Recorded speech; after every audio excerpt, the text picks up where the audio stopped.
What a win for the New Orleans Pelicans. No Zion, no Brandon, no Herb. Doesn't No matter. problem. No problem. Pelicans Cuckoo, win. cuckoo.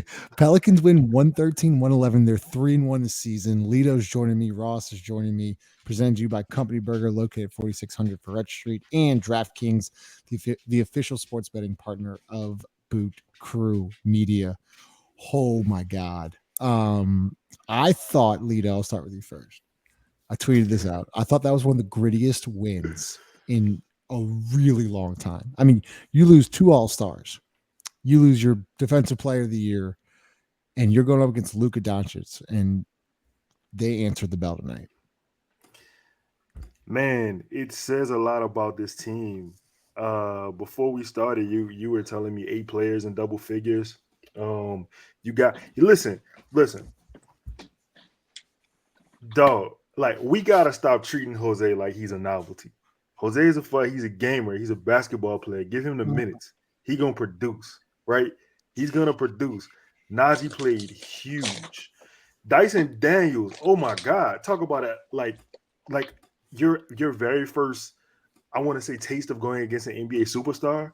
Yo, he dominated that matchup. The box That was score his don't first say it. taste of the NBA. That was his first You're right. game. I'm That tripping. first minutes. That's Yeah. insane. No, you're right. I'm tripping. I totally forgot about that because it's like he was so relaxed. He was so calm. Like the moment was not too big for him. I totally forgot that was his first game. Like, and then to have your first game against, I mean, hell, a top 5 player in the NBA, like, and to dominate that matchup. Yo, Dyson was amazing, bro. I don't know. Willie has a real problem going forward. I don't know how you keep him on the bench. I I mentioned this to my friend that I brought to the game tonight. I said Herb Jones is kind of the same way. Herb Jones did the same thing last year, where Herb got that opportunity. I think either game 2 or 3, where Josh Hart went down. Herb played, and everyone was like, "You cannot not play this guy." Ross Dyson Daniels tonight, 4 or 5 from the field, 1 of 1 deep, 1 of 1 from deep, 3 steals, 2 blocks. I mean, listen, he was special tonight. 11 points. Yeah, you gotta, like, yes, I understand what the box score says, but it's really more what Lito just talked about. Like, you're not supposed to be that comfortable in your first real NBA minutes. Like, Willie pulled him off the bench and said, like, he checked in and went and guarded the best offensive player in the NBA. Like, hey, that's here you go, trial by fire, figure it out, and like looked the part, was not overwhelmed, plays at his own speed, just seemed really, really mature. And I mean, the one thing I think you can just say, and instead of just pointing to defense or offense or any of the other stuff, is like that guy just clearly knows how to play basketball. Does he need experience? Yeah. Does he need to put a little bit of weight on? Yeah. But you could tell in those minutes tonight, like that dude knows how to play. And that's something you can't teach, I don't think. Or if you teach it, it takes a really, really long time for guys to learn. That guy knows how to play. Lito, I've been in spats about rotations. I thought that Willie Green actually had a bad lineup there late in the third, early fourth, but he made an adjustment. I think with 8 minutes left or so, he took JV out, put Larry Nance in to close. He had noticed, JV wasn't matching up very well with Kleber. They had JaVale McGee on the bench. And then he also, Lito, trusted with Devontae Graham closing the game, which I thought Jose would have closed. And it paid dividends. I mean, Devontae Graham had a couple big shots tonight. Larry Nance also played absolutely out of his mind. I mean, 5 of 6 from the field, 1 of 1 of deep, had 2 rebounds, 11 points. I mean, did a bang up job on a lot of those switches. Yeah, and they tried to switch him, tough switches, and he was putting some. He won. He won those matchups, Lito. I want to, man, look, like Ross said, I want to give a shout out to all the bigs, honestly, because it was points where JV was on the island with Luka, and JV moved his feet really well, and he made Luka kick it out. Same for Larry. Devontae Graham was 50% from 3, 4 for 8. I mean, he came up with some huge shots. Devontae ended up having a good defensive sequence where I think he got a steal from Dinwiddie. I mean, CJ played great defense. Like this was a game where it wasn't well, we started off, we were kicking their ass, but like it didn't end how it started, but like the grittiness of the team, the makeup is there. Like that was Willie Green. That was his DNA was all over that. Yeah, and that for me, Justin, is the part that is really important in this whole thing that can't get lost. There's a lot of teams. We've said it. I've been saying it for 3 weeks now. Like guys are going to get hurt. It's an inevitability. Somebody's going to get sick. Somebody's going to get hurt. Whatever it is, and they've done a really good job. And this is even higher up than Willie with David Griffin. They've done a really good job of one, getting guys that know how to play and that are capable of coming in even as rookies or young guys, and contributing. So that's, look, kudos to him, because not all those guys were top 5 picks. I mean, there's a whole smattering of first. Some of those guys are second-round picks. And then the other side of that coin is the coaching staff has done a hell of a job of developing them and getting them ready to contribute when your time is called. Herb Jones, you just said it last year, 3rd game of the year. Dyson Daniels this year, 4th game of the year. That probably wasn't in the cards whenever you drew it up 2 weeks ago, but here we are. And so you got to be ready to play. And so it's really both sides of the coaching staff and the front offices have done a really good job. And I'm glad you said that, because a lot of things that's not talked about, especially for Willie Green and what his responsibilities are. It's getting guys 1 through 15 always dialed in. And that is an extremely hard thing to do. And what Willie Green is so good at is rewarding players for practicing their asses off or communicating or doing good things on the court. For example, Najee Marshall, for example, Jose Alvarado. And now you see Dyson Daniels, same thing. He's a young kid, 19 years old, and he's matched up with Luka Doncic and winning matchups. And then another guy, Lita, I was like, I thought about leading off with him, but there were so many more things to talk about. But Trey Murphy, literally, if there was like a perfect game, he had one. He went 8 of 8 from the field, 4-4 from deep, 5 rebounds, assists, 22 points. And the worst part is that I still think he needs to shoot way more.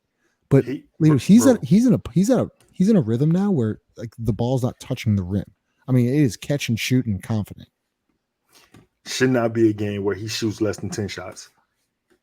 I don't care about the misses for him. I just want him to shoot the ball.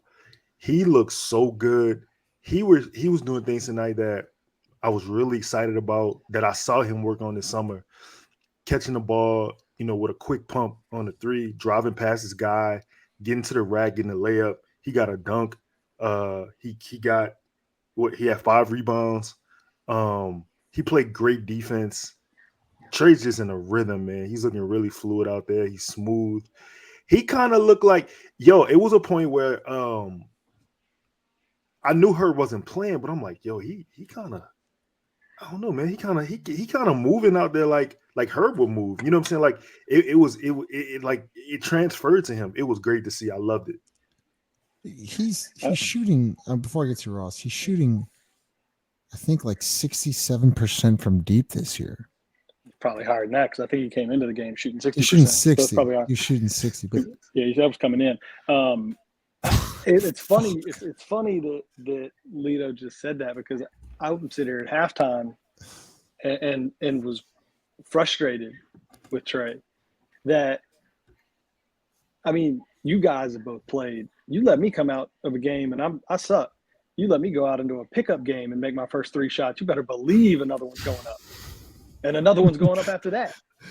And I think it's to your point, Lito, that he's because you can see he's a confident guy.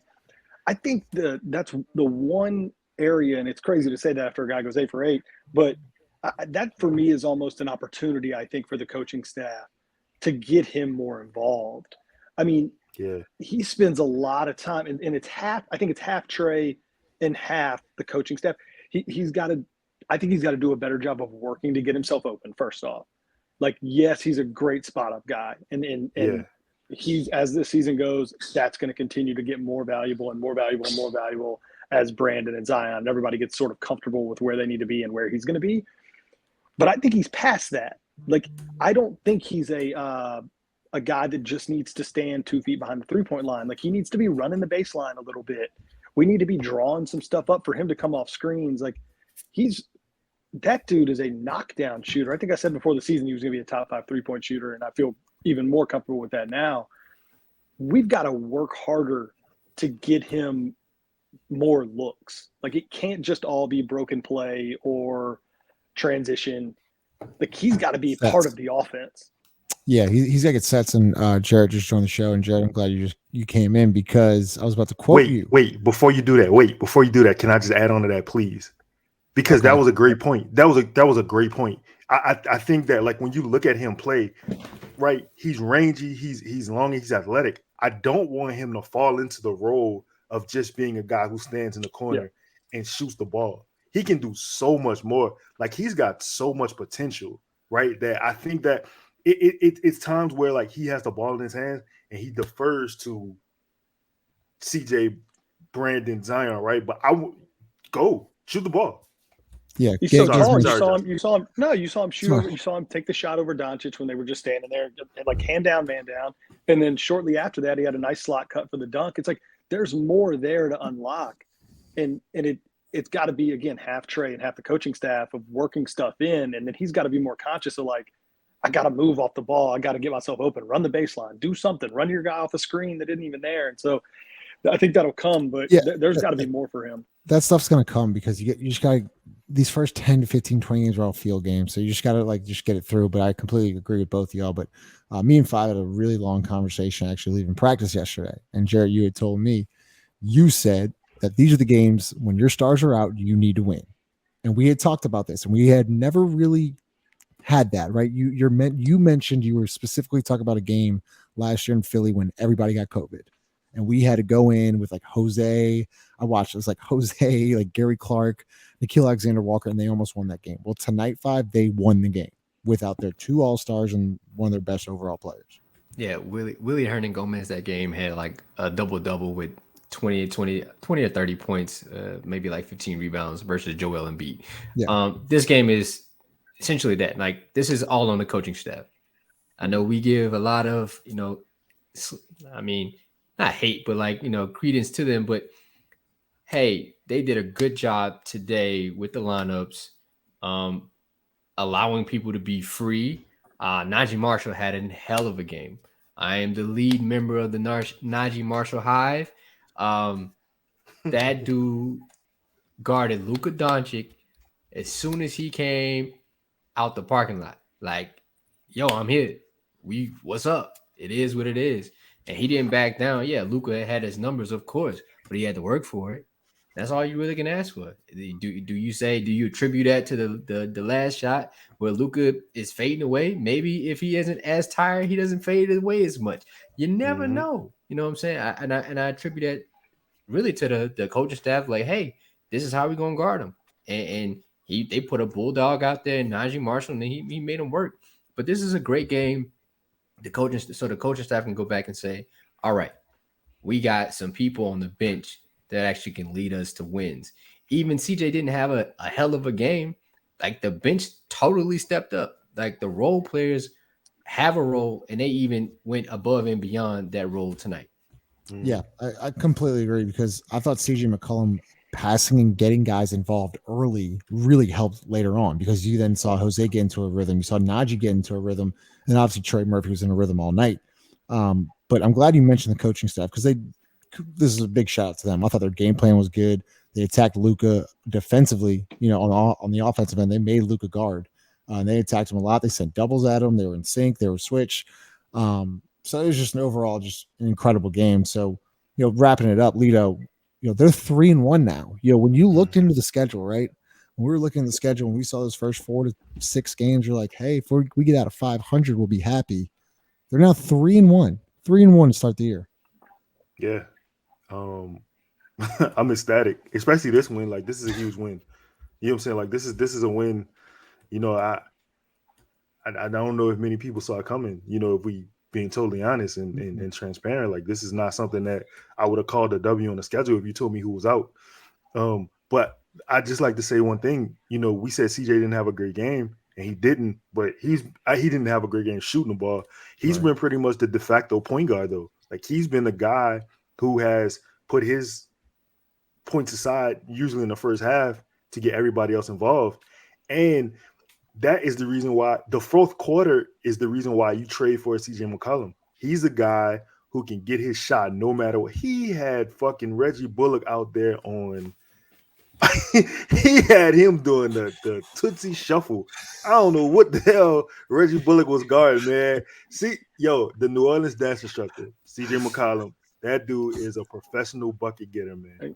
That's why you trade for him. And best defensive game CJ has had since he's been in New Orleans. No doubt about it. Yep. Yeah, he was special. I mean, 5. We already talked about Trey, but CJ's been bringing it defensively too. Like, I'm not saying he's been really, really good, but I'm saying the energy's there, the effort is there. It makes a difference, especially for a team that isn't supposed to be really a good defensive team. I thought tonight they were great. Yeah, I mean, it all starts with effort. I mean, like we talked about, it's not about just being a great defensive team like all game, because it's hard. These guys are skilled NBA players, but it's about the important times where you can get can you get a stop when you need to. Somebody I really want to shout out, I know he probably won't get any love, is Devontae Graham and CJ McCollum. They went for the kill shot. I'm proud of that. Like, yes. Devontae had a kill shot. He did. He went for it. Hey, I'm cool with that. Like, yeah, you should knock down the free throws. But the 3, if you would have knocked down the 3, put us up, 3 scores at the time, bro, hey, go for it. CJ did the same exact thing. It was a pull-up, and bro, I like that. Go out swinging. Go for the win. Don't go out trying to not lose. No, go for the win. Because at moments like this, that tells me who the identity is. Like, all right, I'm trying to win. Bump losing, I am trying to win. So I think that was a cool moment for me. I was like, all right, we got some dogs. Yeah, we got some people that want to go for it. Ross, I mean, what kind of win is this? How, this is a win that, as we all agreed, like, we're like, no Zion, no Brandon, no Herb, we're probably gonna lose tonight. As you would say, we probably punted it. What does it seem like this? What does a win like this do for down the road? I mean, you're 3-1 now. You have all the momentum in the world. Yeah, it's a huge confidence builder, like we just talked about, for all those guys that whenever Herb and Bi and Zion come back, those guys are going to move back to the bench. But you now have that confidence that if you need those guys to go win you a game, like, they just prove they can do it. And it's I feel like we've said this over the years, and we've never had the coach like this. When you get in situations like this, go back Popovich, I feel like the Spurs did this shit for 10 years. When Tony Parker would get a rest day, or Duncan would get a rest day, or they would rest them all together. And everybody, you just kind of, whatever. And then the Spurs would go win the game with Patty Mills and a collection of random ass dudes. Well, like, that's on coaching. That's on having guys that are ready and know what the hell to do when they're put in there. Like, this was like, you just passed the test. Game 4, we just passed that test. And so I think it's huge for the coaching staff. I think it's huge for the players. And there's now that trust that on any given night, now it's you now have that confidence. Like, even if somebody's off, like, let's just say Hurd gets in early foul trouble. Like, we got a dude that just went 8 for 8 from the field that's going to step right in. Like, and now you have to change what you're doing. And I'm talking about the other team. Like, if we go from Herb to Trey, well, that's a totally different look that you've got to deal with. If CJ's out and we put in Jose, it's a totally different look. So it's just a lot more for the other team to have to worry about too. It's not just, oh, look, we got this dude in foul trouble, we're about to coast the second half. No. There's 10 dudes that can play on the roster. 5, you've been seeing Trey Murphy every day practice. We watch him every single day. 4-point line. Man. I mean, he's launching from 30 feet. Medium man. I wish I had the graphic here to pull it up, Lito. Don't do it, Lito. Don't do it, Lito. Don't do it. What are you seeing in his game? Because it looks really confident. That's all it is. It's basketball. I think it's basketball like 90% confidence, bro. I mean, like, okay, maybe not that much, but it's a lot of confidence. If you don't believe you can do anything, like, you won't. Even if you got the skill, if you don't believe in it, then who really cares? Nah, he believes in everything that he does. He's trying to put somebody in the room anytime he gets a glimpse. If he just sniffing, like, yo, you getting caught. He try to body Luka, like, yo, hey, you could get it too, cuz. Like, so I think like Trey's ascension is like all the work that he put in over the summer, right? It's the Chris Brickley, it's the Miami, like, bro, going to different places and hooping, it brings a lot out of you because you like, all right, I can actually play alongside these dudes and get the best of them too. So it's not just I'm just out here. No, I can hoop. So I think that's the ascension of Trey. I think y'all mentioned it earlier. Him not just being one dimensional, not just being a shooter and team running plays. I think there comes a time. I don't think we need to necessarily rush it. No, I don't want him just sitting in the corner just trying to broken plays and get a corner three. Nah, I think I want him to be aggressive, but off that same action. Like, don't put too much. Like, all right, we need to be sending you off JJ Redick screens. Well, he didn't prepare for that during the summer. Like, he didn't go through that. He don't know what that feels like yet. So let's temper down. Make sure we just get good open shots with Trey and move from there. Lito, I'll let you close it out. A guy that I knew it. I knew he was going to do it. There it is. I knew he was going to do Where it. did you get? That's fantastic work right there. Did you get? That's great work there, Lito. You're getting out of control with it. Media man. My bad. Larry Nance at the 5. Yeah. It's a close game. Yeah. He's been good. He's been good closing game outs the last 2. Even though they should have beaten Utah. Close out with Larry because he's been great. Man, a professional basketball player, a high IQ guy who understands his role. He understands the positioning of everybody on his team. He knows where to be. He can read. Like, he's a step ahead offensively and defensively. Larry does these time, like, I know, you think pick and roll, you pick, you roll, but his rolls are so timely when he does it. He holds the pick so perfectly. Like, you know what I'm saying? Like, he doesn't rush it.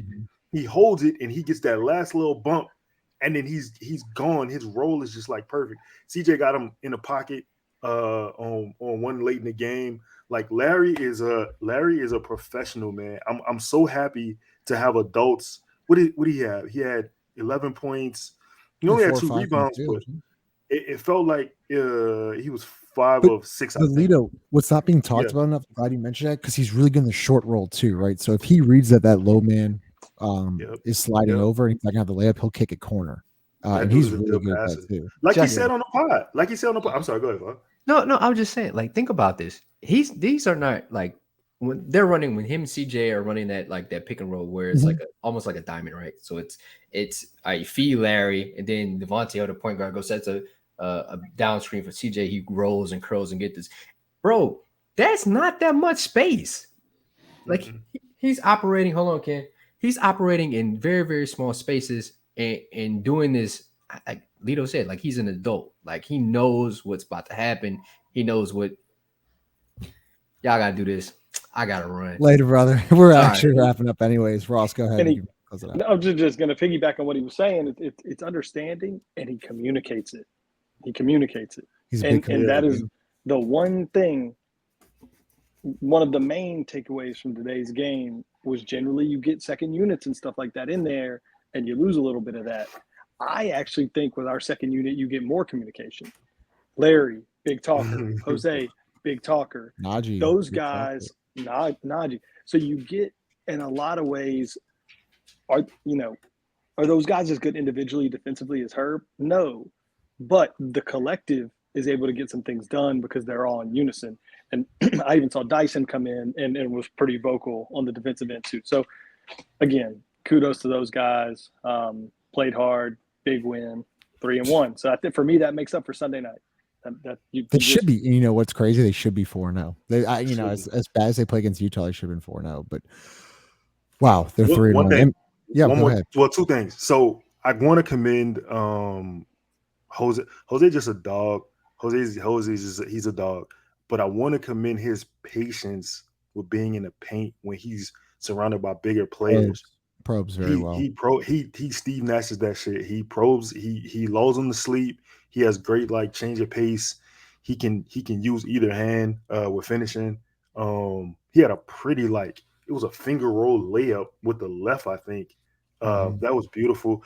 The one thing I didn't love about this game though, I didn't love Jackson and Larry minutes together. I didn't love it. I didn't love that at all. Jack's minutes are just it looks like he hasn't played in a while, and he's literally the only player that didn't even score tonight, and he just does. He looks lost. I don't know what to say. He looks lost.